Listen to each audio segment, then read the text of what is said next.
どうもこんにちは。いやー、先日ですね、イケオジ公式でおなじみのフォルツァスタイルの動画を見ておりまして、腕時計魂なんですけどね、それでスペシャル対談ってことで、ロック福田先生が広田先生と飛田先生と時計業界の今後について激論を交わしてるやつなんですけど、面白くてガン見してしまったんですね。で、その中で気になったのが、ロレックスは買えるようになるのかっていう話題なんですけど、今回はそのあたりのことをお話ししてみようと思います。それでですね、まず結論から言うと、ロレックス買いやすくなるらしいんですよね。これは全時計好きからしたら朗報だと思うんですが、じゃあなぜ買いやすくなるのかっていうことなんですけれども、それはロレックスの新工場ができるからなんですね。まあこれご存知の方も多いと思いますが、スイスのフリブール州のビュルというところに5番目の工場を作るんじゃないかっていう報道が2022年にありましたよね。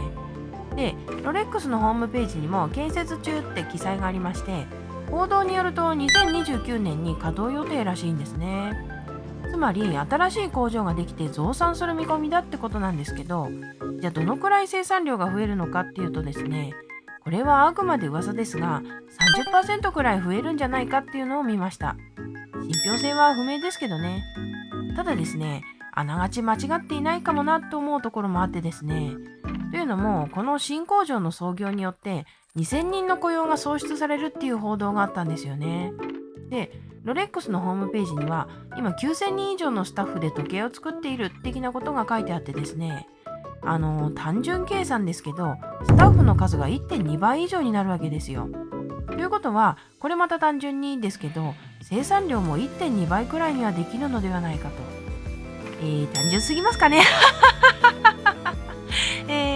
まあそんな感じで、仮に 30% 増えるとするとですね、それがどのくらいのものかっていうのを調べてみたんですが、まず今のロレックスの生産量ってどのくらいかというとですね、モルガン・スタンレーとラクスコンサルトのデータですが、2023年の販売本数が124万本らしいですね。これあんまりピンとこないんじゃないかと思いますが、比較としてオメガが57万本、カルティエが66万本なので、ロレックスはダブルスコア叩き出しちゃってるんですよね。とにかくロレックスはすごい本数作っていて、それなのに品薄っていう異常事態だと思ってもらって構わないんですけれども、これは本当に驚きですよね。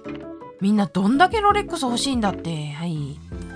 それでまあそこから 30% 増なので37万本増えて161万本になるっていう計算ですね。ちなみになんですけど、私の推しブランドジャガールクルトは同じデータで 9.7 万本らしいんで、1年でジャガールクルトの16年分以上を売ってしまうっていう計算ですね。いや、えぐいって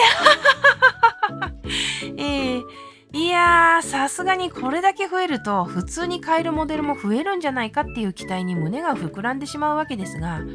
でも2029年だからあと5年も待たなきゃいけないのかっていうと、どうもそれだけではなくてですね、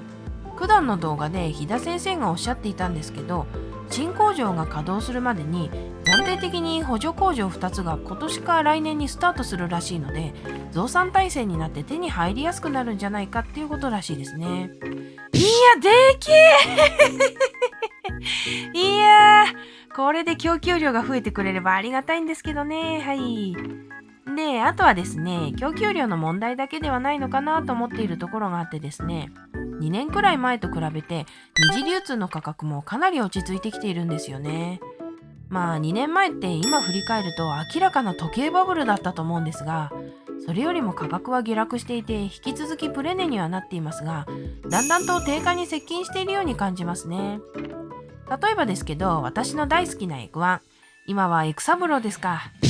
あれのイエローゴールドのコンビモデルですけど、定価が170万円くらいで、価格 .com だと最安値が178万円だそうで、こういうモデルだと需要が落ち着いてきてかなり買いやすくなりそうですよね。ただ残念ながらデイトナは新工場ができてもそう簡単には手に入りそうにないので、それは残念なところではありますけれども、はい。ということで、まあ結局何が言いたいかというとですね、みんなロレックスマラソン諦めんなってことですね。まああれですね、マラソンっていうかロレックス散歩くらいにはなればいいんですけれどもはい、それでは今日はこの辺で。みんな、あったかくして寝ろよ。